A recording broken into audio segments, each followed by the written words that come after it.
Welcome back, Short Kings. In today's episode, we're going to dive into co-op games you can play with your girlfriend or kids that are on PlayStation Plus Extra. These games are specifically tailored for your inexperienced partner in virtual crime. There are two hurdles to get people who are not into gaming to game with you. These are A, the time investment, and B, the complicated controls. Since this is a Short Games channel, the first one should be obvious. Most gamers are finding themselves with less and less time to game, and yet the games that are coming out seem to be getting bigger and longer. We don't have hundreds or thousands of hours to sink into video games anymore. We're not teens that can devote a 10-hour session a day anymore. And when it comes to our player 2s, even a 10-hour game is asking too much. Sometimes all we have is an hour of gaming a week to play together. So the list of co-op games in this video is going to be perfect to jump in and out of. No deep stories or convoluted plots, and definitely no chores or grinding. We want to be able to play a game for as little as 15 minutes at a time and still leave satisfied. The controls. Let's talk about the controls for a second. Now, to most gamers, the double joystick controls are as intuitive as walking in real life. But to a casual gamer, double joystick movement is asking a lot. The complicated mechanic of one joystick for your feet and another joystick for your camera has been in our system for over 20 years. But to a casual person who has never gamed before, this is about as complicated as trying to ask them to drive a tank for the first time. Add to this the R1, L1, R2, L2 buttons and trying to get them to remember where the X button is without looking at the controller every 5 seconds, and you're bound to have a bad time. So although there are many great walking sims that only require you to press one button, the majority of the gameplay still uses that double joystick formula, which makes for a rough time. So we want to remove all the obstacles from our gaming sessions. Gaming used to be easy in the 2D world, so let's lean on that a bit more. I've introduced a lot of games to my girlfriend, and the ones that stick are the intuitive ones. She wasn't into gaming and hadn't gamed at home since the original Sonic the Hedgehog when she was a kid. Unless, of course, you count The Sims, which every girl seems to have played.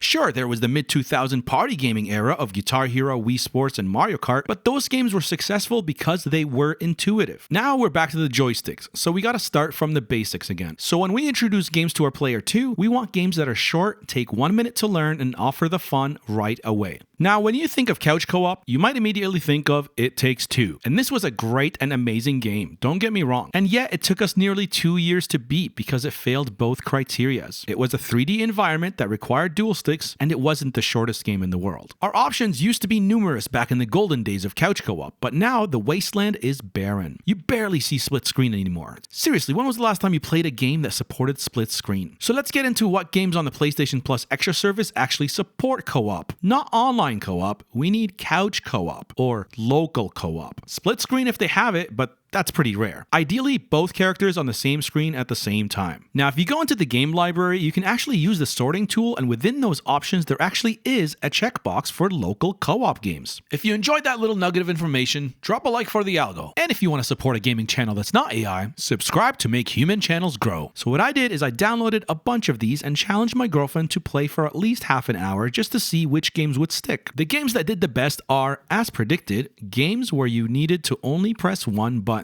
and didn't have dual stick controls, and games that are fun within the first 5 minutes. No complicated stories or mandatory tutorials asking you to remember what every button does. Just get to the action right away. We just want to ideally use 1 or 2 buttons at the most. Now, I'd like to break these games into 3 further categories that I noticed. Category 1 is the versus genre. These could be fighting games, sports games, or challenge games. Games where we share the screen, but we play against each other. Category 2 are button mashers. These are games that you can play together, but you don't really have to. The solo experience is great by itself. Adding a player 2 just enhances the experience a little bit. This is great if you want to carry your player 2. And the last category is my favorite. It's a truly co-op game.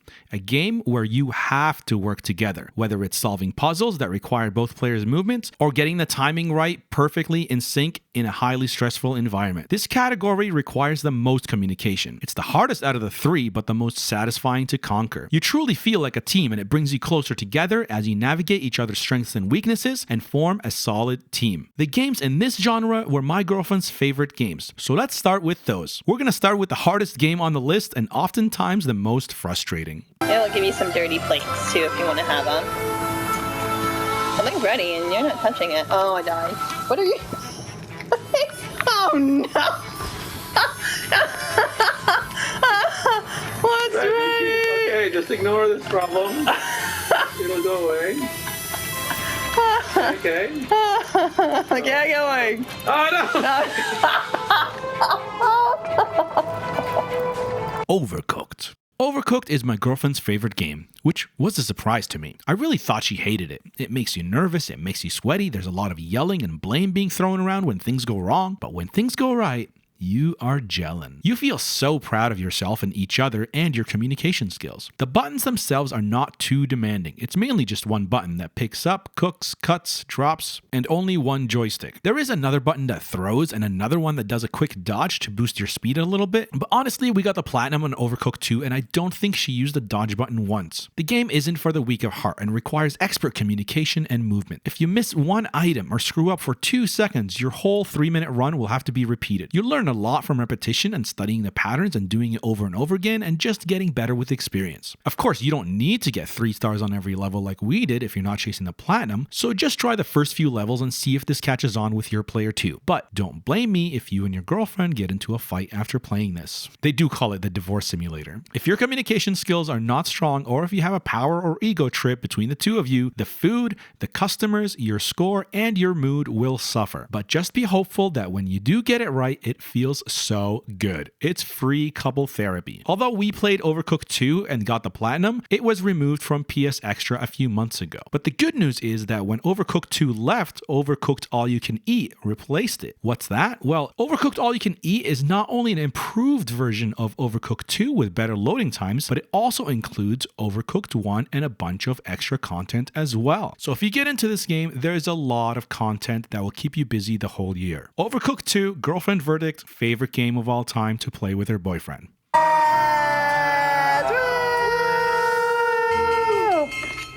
Maybe we did 750, but it's okay. 750. I'm here with all of Ocelot.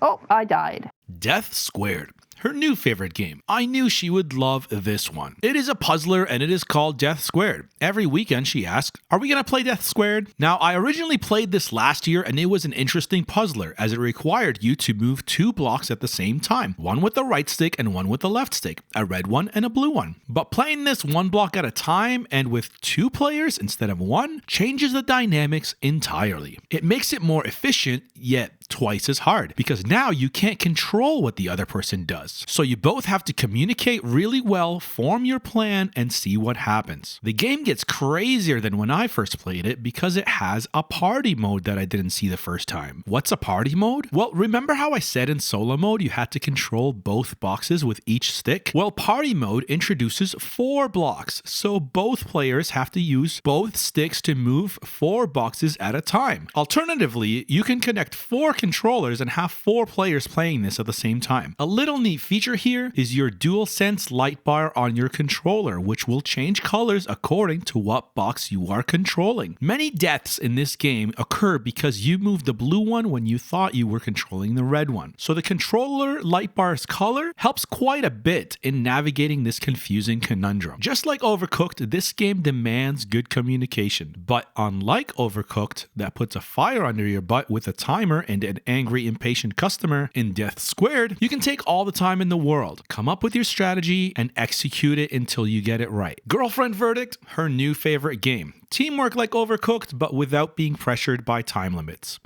Here we go. Yay, I'm so excited. Oh, wrong one. Here we go. See ya. Whoa! Good job. Yes. Should I go? Oh. You have to let Wipe go. the step, please. The last game on the Let's Be a Good Team with Good Communications category is a weird one, and it came to Extra recently. It's a strange concept, but very intuitive. BIPED. It's called BIPED, and here's what makes this game unique. Each joystick is each leg, so move your right leg with the right stick and the left leg with the left stick. This bridges the gap between the experienced gamer and the casual player too, because this is a brand new concept. Even the experienced gamer will take some time learning and becoming accustomed to this new way of movement. The casual player might even have an advantage because they don't have to unlearn anything. Now, this is a pretty straightforward game for the most part, but where the fun happens is when you have have to again communicate and pull off team maneuvers perfectly in sync. So instead of explaining it, here are some examples. In this section, you have to move one leg at a time on a moving platform, which requires good communication and coordination skills. Another section, one player crosses while another presses buttons that make platforms appear, which again, great communication and amazing and fun gameplay. It's a very short game, kind of cute, and offers something new and unique. So if this looks like something you want to try, go download it right now and see what all the fuss is about. Girlfriend Verdict, silly game with a silly walking mechanic, but the team puzzles are the best part of the game. Now that we have 3 games from category 3, let's move on to a different style of games. But before we do, comment below, are there any other games that fit into this list that are either on extra or you wish they were on extra? I know Moving Out used to be on here and that one is a bit silly, but what else have we got? Anyways, moving on, the next category of games are versus games. Now, arguably, you can add any fighting game here from Mortal Kombat, Street Fighter to more obscure ones. But those games don't really pass our test. There's too many buttons to press and too many moves to remember. Not very beginner friendly. So instead, we'll focus on games that require 1 button, maybe 2 at most.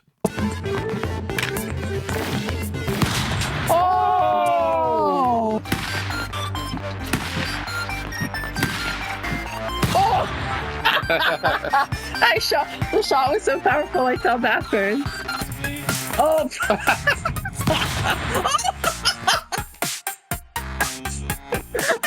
Did I win that?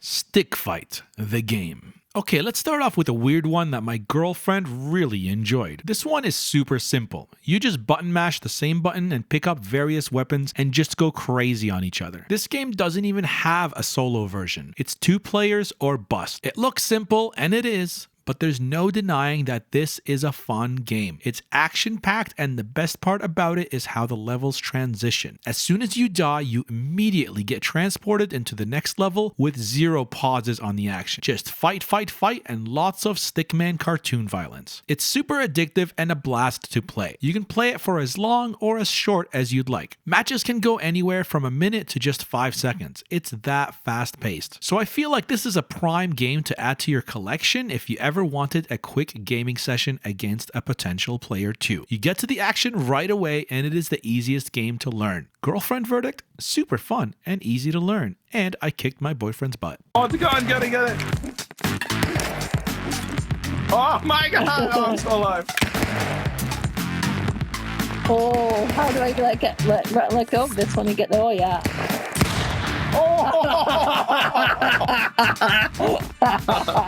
Continuing the trend of competitive games is one of the most popular games ever made, Tetris. Let's go way, way, way back. Everyone is familiar with this no matter how old you are. It's Tetris. You can play against each other in the classic format, but this might get boring if one of you is a lot more experienced than the other. So what Tetris Effect Connected offers is a unique mechanic where your 2 screens blend together and you can actually play cooperatively against an enemy AI or even boss battles. Now to be honest here, they paired us with a 3rd AI to help us take down the boss. And our AI friend did the majority of the work. But it was still kind of neat how we can drop our bricks into the screen next door. I won't talk too much about Tetris because everyone knows about it, except to say that Tetris Effect Connected has a really good, relaxing soundtrack. Girlfriend Verdict, pretty fun vintage experience with nice, relaxing yoga music. Now, before we move on from Tetris, let's talk about Tricky Towers for a second. Yeah, put it flat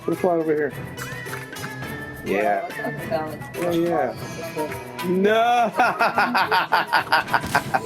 It basically is Tetris and Jenga combined. But there are 2 players on top of that, where you can sabotage your friend's playthrough, or you just stick to making a good tower that won't topple over. The concept is very simple. The Tetris brick fall in the usual manner, but you have to do your best to balance them. You can rush it and try to make it tall but sloppy, or take your time and make it more rigid and stable. It can topple over when it gets too high and unbalanced, but you might actually win because you put down more blocks overall, even though it's not as stable. It's a fun, quick game without that much depth. It does have a few extra modes to keep it fresh for a little bit, but what you're seeing is what you're going to get. Girlfriend Verdict, she didn't really like it. A little more stressful than Tetris and no desire to play it again.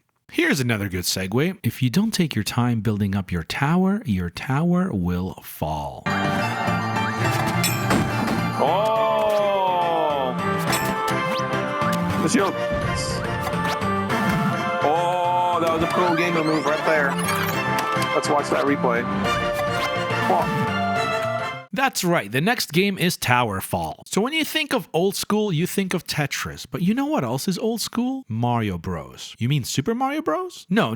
The original Mario Bros. It was a 2-player co-op game. And now you learn something new. TOWERFALL comes from the makers of Celeste. So you know it's going to be tight combat, controls, and great platforming. You can play against each other, trying to take each other down with arrows, or you can team up and do the campaign together in a co-op mode against a horde of enemies. It's a very simple game, but the controls can be demanding. It requires precision with 360-degree aiming and platforming at the same time. Girlfriend verdict? Wasn't a big fan of it. The controls might have been a tad too difficult and requiring too much precision because you have to platform and simultaneously shoot in every direction. Now, like stated earlier, most fighting games ironically get disqualified from the versus category because they require too many button combinations and memorizing movesets. But another popular genre we can throw into the versus mix is racing games. Most racing games have only a brake button and a gas button, which makes them really easy for first timers and intuitive. There are quite a few racing games to try on Extra, but since this channel is the antithesis to sports and driving games, I'm not going to spend too much time in this subcategory because they do tend to get boring pretty fast. But if you're into racing games, we did try Trackmania Turbo and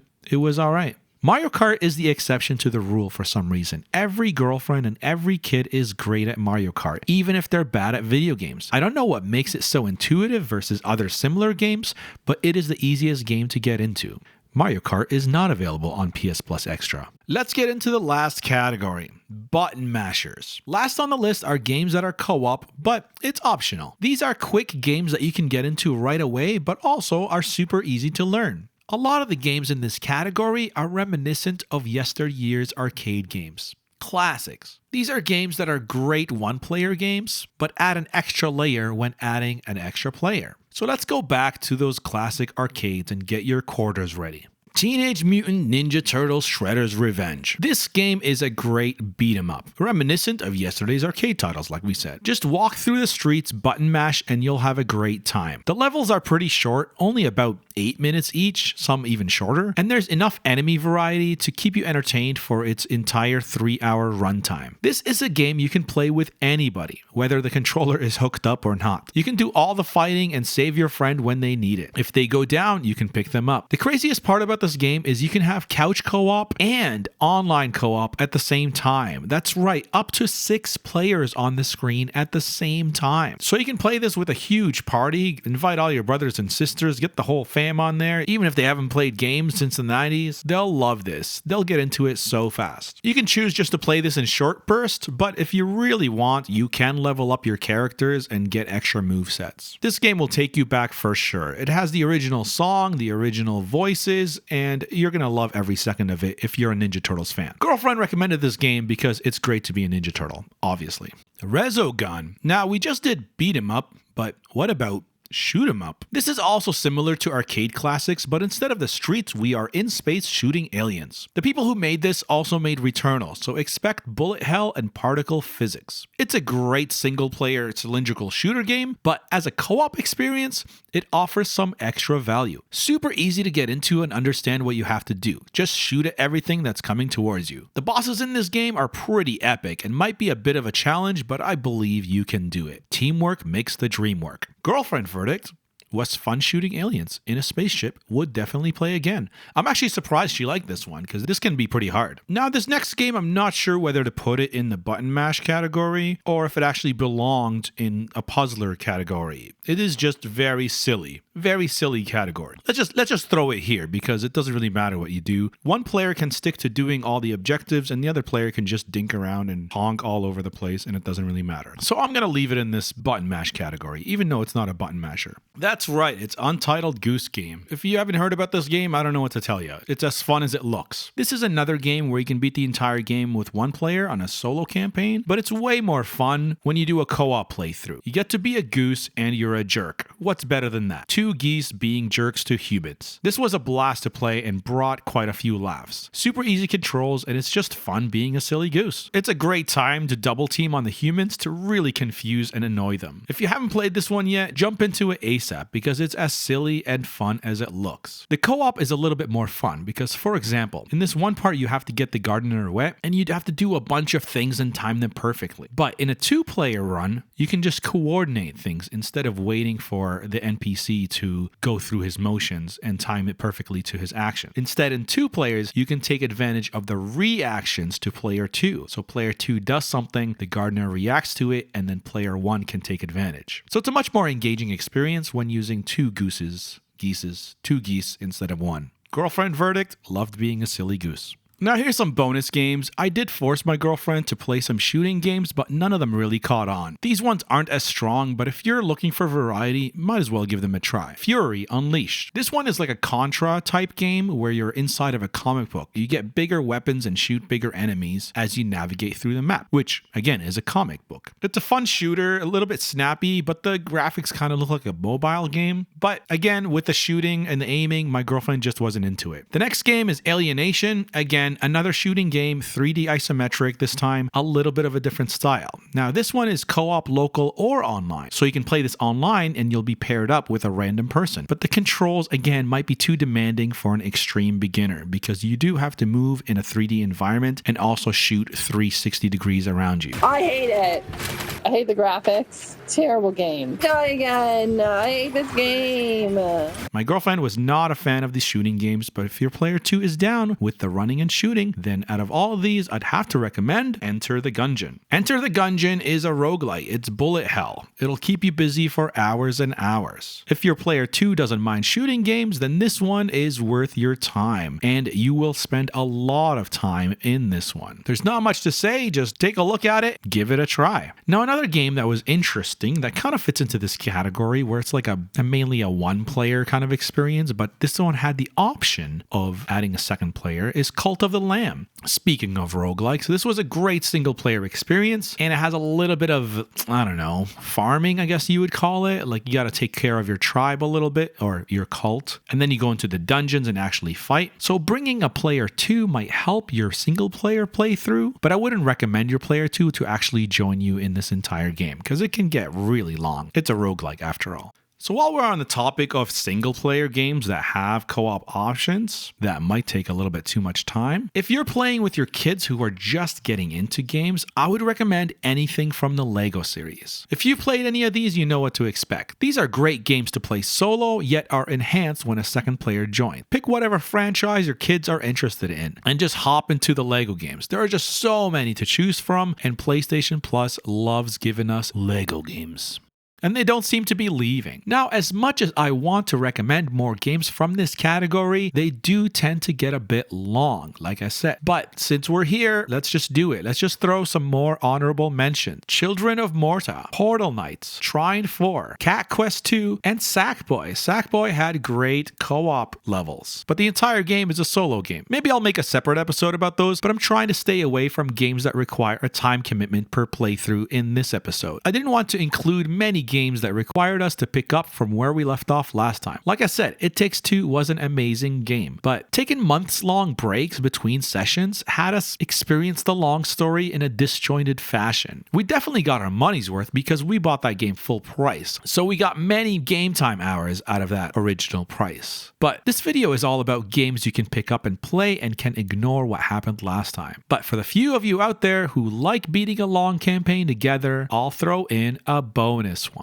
Scott Pilgrim. Now this one I didn't get to play with my girlfriend yet, but it does have couch co-op. It's a beat 'em up just like Ninja Turtles, but it's based in Toronto. Now for me personally, this game glitches out every time I reach the vegan ex-boyfriend, so I'll keep you updated whether the glitch persists in co-op mode as well. It's super easy and should be right beside Ninja Turtles. Streets of Rage actually should have been up here too if it's still available on Extra, but Turtles just hits different. Just button mash with zero investment. We love a good good beat 'em up. Now, just to do the due diligence and cover all my bases, let's quickly talk about horror games. Now, my girlfriend is not into horror, but maybe yours is. I do not recommend these titles if you're playing with kids or anyone sensitive to gore and violence. Now, although these games are mostly press one button kind of games, they do require you to move in a 3D environment sometimes. So we're kind of straying from our initial restrictions. But I just wanted to give a quick mention to the movie mode in these horror games. So these games usually have about 5 or 6 main characters. And in movie mode, you get to pick and choose which one you want to control. You can split them evenly if you want to, or you could just control one and the other player controls the rest. So what happens is whenever that character is on the screen, you can pass the controller and have player 2 make the decision for that character. These games are fun because everyone's decisions matter. They all build up on each other, and whether everyone survives or not is based on the decisions everyone makes. Again, I do not recommend these games for this video because they do have a 3D environment requiring double joystick controls, and the runtime is typically near or more the 10-hour range sometimes. Anyways, I know I missed a lot of great games, but these were the games that we actually got to play. Feel free to recommend other games that we would love, whether they are on Extra or not. I hope this video exposed you to some new games, but more importantly, new strategies to get your non-gamer friend to play co-op with you. We take for granted our muscle memory that we've built up from years, decades of gaming. So throwing a non-gamer as a player too is way too big of an ask for a majority of games.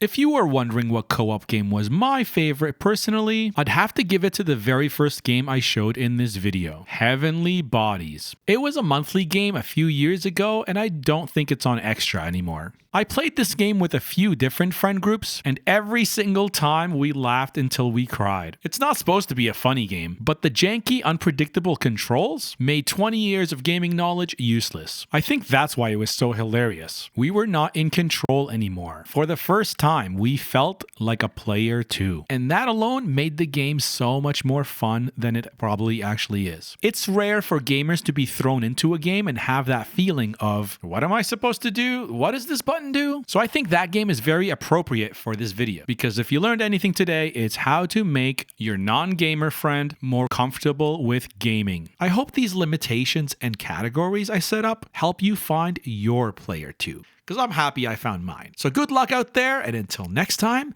be a friend, and I'll see you again.